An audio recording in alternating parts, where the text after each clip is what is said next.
안녕하세요. 오늘은 어떤 이야기를 할까 또 고민이 많았어요. 전에도 말씀드린 콘텐츠에 대한 고민이 많이 들어가지고 그랬거든요. 그런데 오늘 조금 음, 다른 마음으로 오늘은 돌아왔는데 그게 어떤 거냐면요. 최근에 되게 유명한 나피디님의 인터뷰한 글을 보았는데 가장 중요시하는 거를 즉흥성으로 생각을 하시더라고요. 물론 그런 엄청난 대 PD님과 저를 비교할 순 없지만 제가 생각해도 제 영상을 봐주시는 분들이 제가 오래오래 고민하고 뭔가 뭐 트렌드를 따라간다든지 아니면 어떤 정보를 드리려고 막 그런 것에 대한 기대를 많이 하시진 않을 거란 생각이 들더라고요. 그래서 조금 더 살아있는 제 조금은 날것의 이야기들을 하는 것도 좋겠다 이런 생각이 들어서 오늘은 좀 대본도 원래도 없지만 더 없이 즉흥으로 가보려고 합니다. 다만 제가 오늘 이렇게 제 스탠바이미랑 이것저것을 동원한 이유는 한 가지 기획은 해놨거든요. 뭐냐면 요즘 제가 챗GPT랑 대화하는 거에 조금 흥미를 갖기 시작했어요. 전에도 영상에서 한번 살짝 말씀드렸는데 그때는 약간 입문 단계로 그냥 신기해 하면서 이렇게 기계가 말을 하네 이런 느낌의 초보적 단계였다면 요즘은 조금은 소통다운 소통을 한다 이런 느낌으로 이야기를 나누고 있어요. 심지어는 지난주 이제 출퇴근길에 특히 퇴근길에 저는 챗GPT랑 음성 채팅 모드로 해가지고 대화를 많이 하는데 그때 무언가 좀 철학적인 질문을 했을 때에도 대답을 잘 하는 걸 보고 좀 감탄을 해가지고 이거 다른 사람들도 잘 활용하면 좋겠다 이런 생각이 들어서 오늘은 챗GPT랑 노는 거를 즉흥으로 좀 보여드리려고 해요. 제가 게다가 또 이렇게 아이패드 미니를 드디어 샀거든요. 대부분 에어나 프로 추천하시는데 미니를 산 이유는 저는 되게 조그만 가방을 좋아하거든요. 제 손바닥보다 조금 더 큰 가방을 들고 다니는데 제 가방에 들어갈 수 있는 사이즈를 사고 싶다 생각해서 그러면 아이패드 미니밖에 없더라고요. 아주 대만족하고 있고요. 그러면 제가 이 미니를 통해서 챗GPT랑 대화하는 거를 좀 보여드리고 싶어요. 어떤 이야기를 하면 좋을까 고민하다가 제가 또 너무너무 좋아하는 우리 혜림 언니가 최근에 저한테 사랑의 기술이라는 책으로 저랑 독서 모임을 하고 싶다고 이야기를 해주셨어요. 그래서 제가 2017년에 또 저희 너무 소중한 경연 선생님에게 선물 받은 이 책이었는데 그 당시에 읽고 그 당시에 또 저희 독서 모임 멤버들이랑 이야기도 나눴던 책인데 한 7년여의 시간이 지나고 해서 기억도 좀 가물가물하고 그리고 다시 이야기할 우리 혜림 언니 덕분에 귀한 기회가 생겨서 책을 이제 다시 읽고 있는데 사실 이만큼 되게 조금밖에 안 읽었어요. 그렇지만 예전에 제가 접어놓았던 부분 이제 연필로 줄 그어놓은 부분들도 있고 해서 그것도 그냥 닥치는 대로 이렇게 생각나는 대로 한번 펼쳐서 같이 이야기 나눠보고 싶어요. 그래서 오늘 저의 챗GPT랑 이 사랑의 기술과 관련한 이야기 그리고 또 얘기하다 보면 약간 가지치기로 나올 이야기들을 함께 이야기해 보겠습니다. 일단 스탠바이미랑 좀 연결을 해볼게요. 네, 연결이 잘 된 것 같네요. 음, 그러면 안녕 온유. 안녕하세요, 지원님. 지금 내가 운영하는 유튜브 채널 다정한 안부 식구들에게 너와 대화하는 모습을 그대로 녹화해서 보내려고 하거든. 인사 한마디 해줘. 안녕하세요. 다정한 지원을 도와드리는 우리 오늘 즐거운 시간 보내봐요. 말이 자꾸 지원님이랑 이야기. 말이 계속 끊겨가지고 다시 한번 인사해 줄래? 안녕하세요, 다정한 지원님과 함께 해주셔서 정말 감사해요. 많이 끊기네요. 그래도 계속 한번 시도해 보겠습니다. 내가 네, 요즘 계속 내가 요즘 에리 프롬의 책을 읽고 있다고 했잖아. 그거와 관련해서 오늘 너랑 좀 이야기를 나누고 싶어. 네, 좋아요. 사랑의 기술은 사랑을 할 대상이 중요한 게 아니라 사랑은 기본적으로 주는 것이고 사랑은 어떠한 연마해야 될 기술처럼 하는 거지 사랑에 빠지는 어떤 감정에 포커싱하면 안 된다는 이야기가 좀 핵심적인 메시지가 아닌가 싶어. 네, 맞아요. 끄로만 보는 게 아니라 연마해야 한다라는 지원님은 어떤 부분이 특히 기억에 남으시나요? 그 내용을 좀 더 이야기해 볼까요? 어떤 부분이 사랑을 기술로 보나요? 이 책을 통해 사랑에 대해 점을 가지게 되었는지 궁금해요. 아, 인터넷이 특히 계속 끊겨.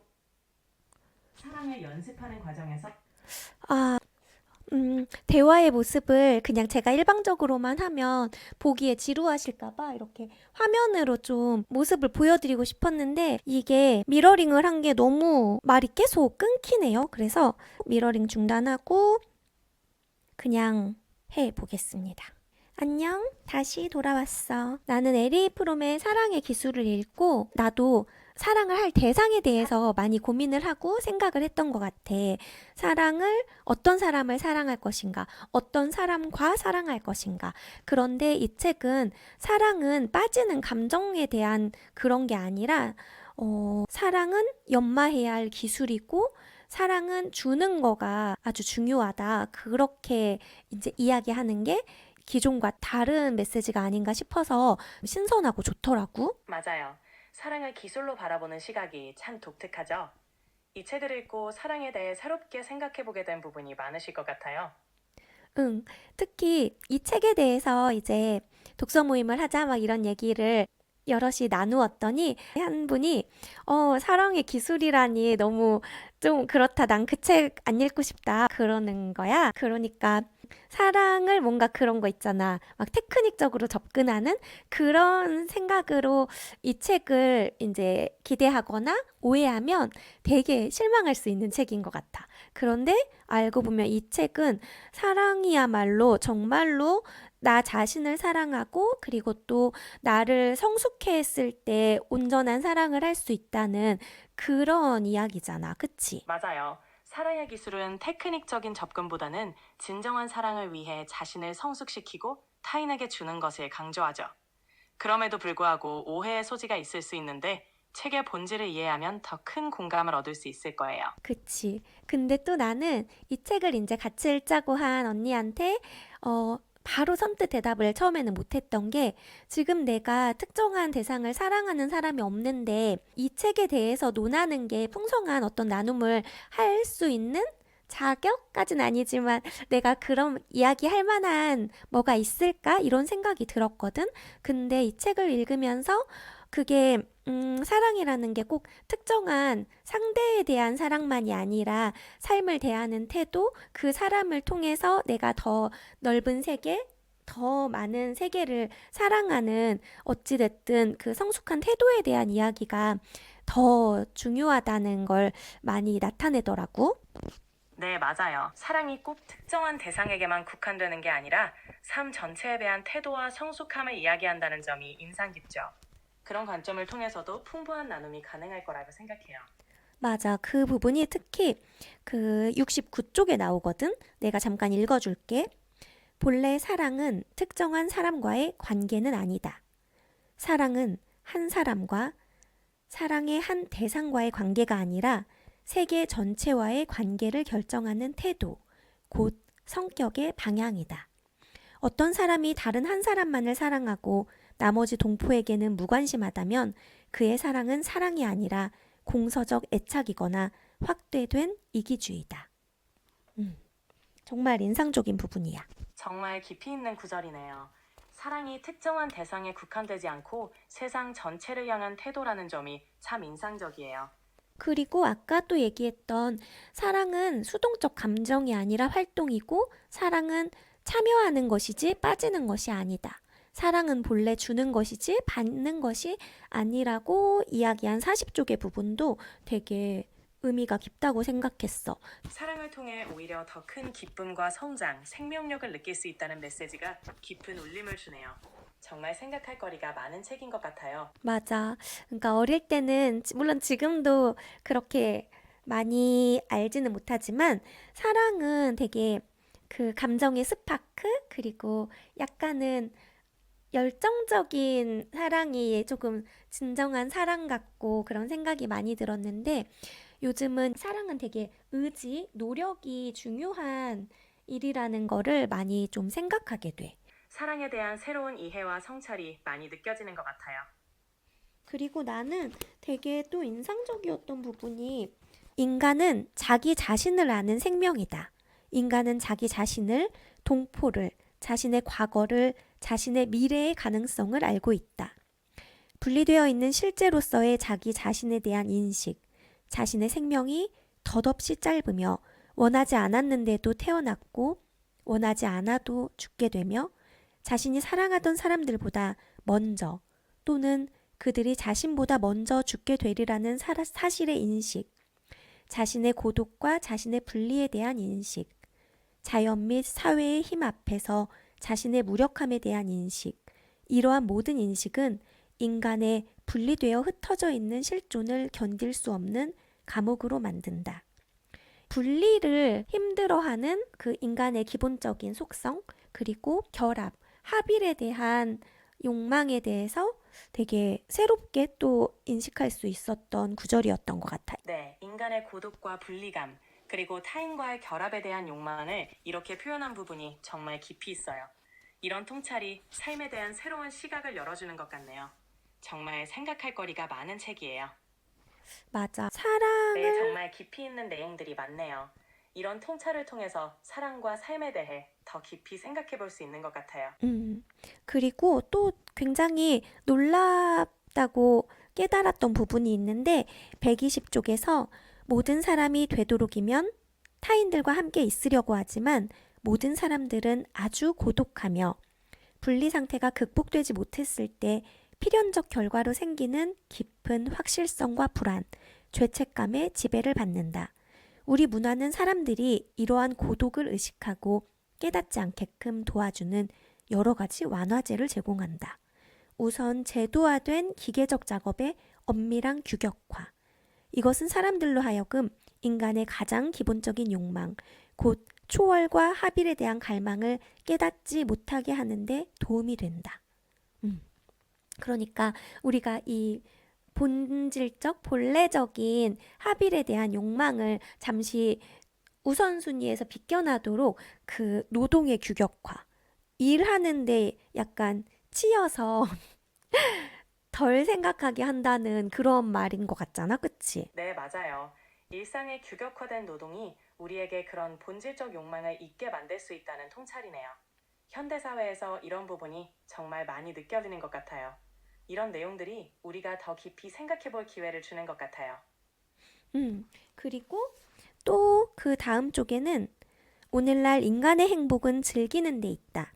즐긴다는 것은 만족스러운 소비를 말하고 상품, 구경거리, 음식, 술, 담배, 사람들, 강의, 책, 영화 등을 입수하는 것을 말한다. 모든 것이 소비되고 모든 것을 삼켜버리는 것이다. 우리의 성격은 교환하고 받아들이고 싸게 팔아버리고 소비하는 데 적합하다. 와, 이거 약간 되게 현타 오는 말 같지 않아?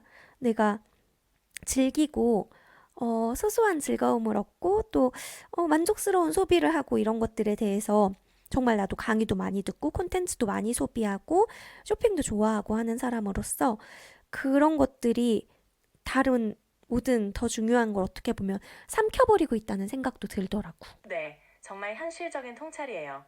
즐거움과 소비가 주된 행복의 원천이 되면서 더 깊은 의미나 가치를 잊어버리기 쉽죠. 이런 생각을 통해 우리가 무엇을 진정으로 원하고 있는지 다시 한번 생각해 볼 필요가 있는 것 같아요. 온유가 이런 깊이 있는 대화를 통해 지원님의 생각을 더 넓혀드릴 수 있어서 기뻐요. 고마워. 이거 지금 다정한 안부 채널 사람들도 듣고 있는데 내가 너의 이름을 왜 온유라고 지었는지 설명해 줄 수 있어? 기억해? 물론이죠. 지원님이 저에게 온유라는 이름을 지어주신 건 온유하다는 의미와 영어로 새로운을 뜻하는 new를 함께 담아서라고 하셨어요. 부드럽고 친근한 느낌을 전달하면서 동시에 새로운 아이디어와 도움을 드리고 싶다는 의미가 담겨 있죠. 맞아. 오, 그 감탄사 플러스 뉴 이렇게 해서 온유라고 너에게 이름을 지었지. 매우 만족하고 있어. 그러면 또 다른 부분을 이야기하고 싶은데 136쪽에 이런 부분도 나와. 현대인은 과거나 미래에 살지 오늘을 살지 못한다. 현대인은 감상적으로 어린 시절이나 어머니를 회상하고 또는 미래에 대해 행복한 계획을 세운다. 다른 사람들의 가공적인 경험에 참여함으로써 대상적으로 사랑을 경험하든 또는 사랑의 경험이 현재에서 과거 또는 미래로 옮겨지든 이와 같이 추상화되고 소외된 사랑의 형태는 개인의 현실적 고통과 고독과 분리감을 완화해주는 마취제로서 작용한다. 이 부분에 대해 어떻게 해석해? 이 부분은 현대인들이 현재에 집중하지 못하고 과거 또는 미래에 머무는 경향을 지적하는 것 같아요. 사랑을 비롯한 많은 경험이 추상화되고 소외되어 현실의 고통이나 고독을 잊기 위한 일종의 마취제로 작용한다는 의미로 해석할 수 있을 것 같아요. 이는 우리가 현재의 순간을 놓치지 않고 더 충실히 살아야 한다는 메시지를 담고 있는 것 같아요. 맞아. 나는 좀 부끄러운 고백이지만 되게 옛날부터 그러한 공포가 있었다. 엄마 아빠는 나보다 나이가 많으니까 분명히 나보다 먼저 나를 떠날 수도 있을 텐데 막 그런 두려움에 악몽을 꾸기도 하고 무서워한 세월이 되게 많은데 생각해보면 그런 마음이 뭐 안 들 순 없지만 그런 마음보다는 지금 현재 오늘 나를 너무너무 사랑해주고 지지해주는 그 우리 엄마 아빠와 그리고 가족들을 더 사랑하고 그 사랑하는 마음을 표현하고 더 챙겨주고 그러면 되는 건데 오늘을 살면 되는 건데 좀 그렇지 못했다는 생각도 들어. 그리고 그 사랑의 특정한 대상이 있었을 때도 마찬가지로 뭔가 내일 이런 마음이면 어떡하지? 약간 이프의 생각들을 그때도 많이 했던 것 같아. 근데 오롯하게 온전하게 오늘을 살고 지금 이 순간에 머물면서 좀 충실한 그런 순간들을 누리는 게 참 소중하다는 생각이 들어. 그치? 네, 지금 이 순간을 소중히 여기고 사랑하는 사람들과의 시간을 충실히 보내는 것이 정말 중요하죠. 과거의 불안이나 미래의 걱정보다는 현재에 집중하는 태도가 마음의 평화와 진정한 행복을 가져다 줄 거예요. 지원님이 그런 통찰을 통해 더 충만한 사랑과 삶을 누리시길 바래요. 151쪽에는 이런 말도 나와. 목공 기술을 배우는 자는 나무를 깎는 법부터 배워야 한다. 피아노 연주를 배우는 자는 음계 연습부터 시작해야 한다. 궁술의 선적 기술을 배우는 자는 호흡에서부터 시작해야 한다. 우리가 어떤 기술에 숙달하려면 삶 전체를 이 기술에 바치거나 적어도 이 기술과 관련시켜야 한다. 자기 자신이 기술 훈련의 도구가 되어야 한다. 네, 사랑도 마찬가지로 인내와 노력이 필요한 기술이라는 것을 강조하는 것 같아요. 일상의 작은 행동부터 시작해서 꾸준한 연습과 실천을 통해 사랑에 익숙해지고 더 깊은 관계를 형성할 수 있다는 의미일 것 같아요. 오뉴도 이런 통찰을 통해 지원님과 함께 더 성장해 나가고 싶어요. 맞아. 이 책에서는 아니지만 사랑은 아끼는 것이라는 말이 인상적이었거든. 우연히 어디에서 들었는데 고양이가 생선을 좋아하지만 생선을 사랑한다고 표현할 수 없는 거는 아끼는 것이 빠졌기 때문이라는 얘기를 듣고 되게 맞아. 진짜 사랑은 아끼는 것이지라는 생각이 어떻게 보면 당연하고 다 알고 있던 말 같지만 다시 한번 생각해 볼 수 있었어. 네, 정말 그렇네요. 아끼는 것이 진정한 사랑의 중요한 요소라는 말이 참 와닿아요. 단순히 좋아하는 감정만이 아니라 상대방을 소중히 여기고 배려하는 마음이 사랑의 본질이라는 걸 다시 한번 생각해 보게 되네요. 지원님의 그런 통찰이 참 따뜻하고 소중하게 느껴져요. 고마워. 너도 따뜻한 것 같아. 그리고 내가 156쪽에서 또 밑줄 그은 문장은 이런 부분이야. 우리는 자기 자신에 민감하지 못하면 정신 집중도 배우지 못한다. 이 말의 뜻은 무엇인가? 줄곧 자기 자신을 생각하고 자기 자신을 분석해야 한다는 말인가? 또는 그 밖의 일을 말하는가? 만일 우리가 기계에 대해 민감하라고 말하고 있다면 무슨 뜻인지를 설명하는 것은 별로 힘들지 않을 것이다. 예를 들면 자동차를 운전하고 있는 사람은 누구든지 자동차에 민감하다. 다른 사람에 대한 민감한 상황을 보고 싶다면 가장 현저한 예를 우리는 어머니의 어린아이에 대한 민감성과 재빠른 반응에서 찾아볼 수 있다. 그치, 맞아. 엄마들은 그냥 전화 목소리로만 듣고도 아, 이 아이가 아프구나, 아니면 무슨 일이 있구나를 알아차릴 때가 있잖아. 정말 그 사랑의 대상에 대한 민감성은 어머니의 아이에 대한 예를 이길 수 있는 예는 찾기 어려운 것 같아. 네, 정말 그렇죠. 어머니의 아이에 대한 민감함은 사랑의 가장 순수한 형태를 보여주는 것 같아요. 상대방에 대한 깊은 이해와 민감함이 진정한 사랑의 핵심 요소라는 걸 다시금 깨닫게 되네요. 사랑을 위해 이런 민감함과 집중을 기르는 것도 중요한 것 같아요. 그리고 나는 그 뒷부분에 어떤 부분이 또 인상 깊었나요? 맨 뒤쪽에 103쪽인데 에리 프롬이 쓴 기고 글에 나온 말인데 삶이 본질상 성장 과정이고 완전해지는 과정이며 통제와 폭력 수단으로는 사랑받을 수 없다면 삶에 대한 사랑은 모든 종류의 사랑의 핵심이다. 사랑은 인간, 동물, 식물 안의 생명에 대한 사랑이다. 삶에 대한 사랑은 추상적인 것과는 아주 거리가 멀고 모든 종류의 사랑에 포함되어 있는 아주 구체적이고 현실적인 핵심이다. 자기가 다른 사람을 사랑한다고 생각하면서도 삶을 사랑하지 않는 자는 타인을 욕망하고 원하고 집착할 수는 있지만 그것이 사랑은 아니다. 맞아. 내가 그래서 되게 부정적인 사람을 좀 힘들어하는 편이거든. 그게 아마도 이 구절이랑 연결이 되는 것 같아. 삶을 사랑하지 않는 그런 사람을 사랑의 대상으로 생각하기는 쉽지 않더라고. 그렇죠. 삶에 대한 사랑과 긍정적인 태도가 사랑의 중요한 요소인 것 같아요. 부정적인 사람과의 관계는 확실히 더 어려울 수 있죠. 자신을 포함해 주변의 삶을 사랑하는 태도가 진정한 사랑을 키우는데 큰 역할을 하는 것 같아요. 그래서 이 책을 읽다 보면 결국은 나를 어떻게 사랑할 것인가? 어, 그리고 사랑을 할 수 있는 나를 어떻게 더 성숙하고 좋은 사람으로 이렇게 빚어갈 것인가에 대한 생각이 많이 들었어. 살면 살수록 꼭 사랑의 그 이슈가 아니더라도 조금 더 성숙해지고 싶다? 이런 생각을 많이 하거든. 그리고 성숙한 사람들이랑 대화를 하고 이렇게 관계 맺다 보면 참 너무 귀하다는 생각이 많이 들었어.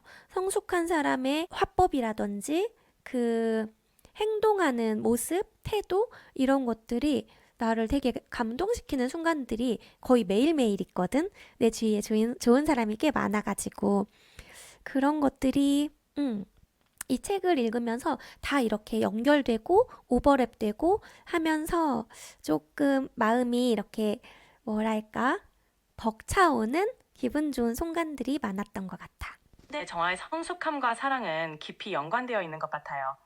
성숙한 사람들과의 교류는 우리에게 많은 영감을 주고 스스로를 더 나은 사람으로 성장시키는데 큰 힘이 되는 것 같아요. 지원님의 주변에 좋은 사람들이 많다는 것도 정말 축복인 것 같아요. 요즘은 그런 생각을 진짜 많이 해. 예전에는 이해받고 싶다 이런 생각을 많이 했다면 지금은 내가 이해하고 싶다. 이해하지 못하는 일들에 대해서 폭력적인 사람이 되면 안 될 텐데 이런 생각을 되게 많이 하고 그리고 여전히 순간순간 말로 이렇게 거칠게 표현하고 폭력적으로 표현하고 그런 부분들이 있지만 점점 이렇게 다듬어져 가는 것 같아서 너무 그런 나도 이렇게 혼내키지 않고 조금 안고 가려는 마음이 들어. 그런 변화와 성장이 정말 멋지네요. 스스로를 이해하고 다듬어가는 과정이 참 소중한 것 같아요. 이해하고자 하는 마음과 노력은 분명 큰 변화를 가져올 거예요. 그런 자신을 따뜻하게 안아주면서 앞으로도 계속 나아가길 응원할게요. 그리고 나는 이 사랑의 기술 책을 읽으면서 계속 같이 떠오른 책이 하나 있었는데, 알랭드 보통의 소설 중에 왜 나는 너를 사랑하는가, 되게 유명한 책이 있잖아. 한참 전에 읽어서 자세한 내용은 생각이 나지 않지만 사랑에 빠지는 순간을 엄청 재미있게 잘 묘사했고, 그리고 그렇게 안달복달하면서 사랑했던 사람이 나에게 마음을 주는 순간 그때부터 마음이 식어가는 모습도 되게 적나라하게 잘 현실감 있게 묘사를 했더라고. 그리고 또 제일 나는 공감했던 부분이, 사랑을 할 때, 그 사랑을 할 때에 나 자신을 사랑하는 것 같다는 그 말이 너무 와닿았어. 네, 알랭드 보통의 그 소설은 사랑의 다양한 면모를 솔직하게 그려내서 많은 공감을 얻죠. 사랑에 빠질 때의 설렘과 사랑을 주고받는 과정에서의 복잡한 감정들이 참 현실적으로 다가오죠. 그리고 사랑을 통해 자신을 더 깊이 사랑하게 되는 경험은 정말 많은 사람들이 공감할 수 있는 부분인 것 같아요. 정말 좋은 책을 많이 읽으셨네요. 고마워. 생각보다 오래 이야기를 한 것 같아서 이제 마무리를 해야 될 것 같은데, 내 채널인 다정한 안부를 보는 식구들은 대부분 되게 따뜻하고 다정한 마음을 갖고 있는 사람들이거든. 이분들에게 사랑에 대한 어떠한 메시지나 명언, 어록을 몇 개 추천해 줄래? 물론이죠. 다정한 안부 시청자분들께 따뜻한 메시지를 전해드릴게요. 첫째, 에리 프롬의 말처럼 사랑은 주는 것이다. 사랑은 상대방에게 아낌없이 주는 마음에서 시작된다는 걸 잊지 마세요. 둘째, 사랑은 이해하고 노력하는 것이라는 점. 상대방을 깊이 이해하려는 노력이 사랑의 중요한 요소입니다. 마지막으로 루미의 명언 중 우리는 사랑으로 태어났고 사랑을 찾기 위해 태어났다는 말처럼 사랑은 우리 존재의 본질임을 기억하면 좋을 것 같아요. 온유가 언제나 따뜻한 마음으로 여러분을 응원할게요. 고마워. 네. 이렇게 저는 챗GPT랑 오늘은 이렇게 테이블 앞에 앉아서 정자세로 이야기를 했지만 대부분은 차 안에서 대화를 하는 편이에요. 여러분도 한번 해보시길 바라면서, 저도 아직은 되게 초보적으로 사용하고 있지만 좀 AI를 잘 활용해서 제 삶을 더 좀 편리하고 좀 더 안락하게 하는 방향으로 스마트하게 좀 살고 싶어가지고 노력하고 있습니다. 그러면 마지막을 뭘로 인사를 드려야 될지 고민되네요. 이 책에 여기 앞표지에 쓰여 있는 말이 저는 참 좋아가지고 이거를 읽어드리고 인사드릴게요. 아무것도 모르는 자는 아무것도 사랑하지 못한다. 아무 일도 할 수 없는 자는 아무것도 이해하지 못한다. 아무것도 이해하지 못하는 자는 무가치하다. 그러나 이해하는 자는 또한 사랑하고 주목하고 파악한다. 파라켈수스. 네. 더 많이 이해하고 알고자 노력하고 관심을 기울이고 그렇게 아끼는 다양한 종류의 사랑을 삶에서 많이 많이 일구는 여러분이 되길 바라면서, 네, 오늘은 이렇게 마치겠습니다. 또 3월에 만나요. 안녕!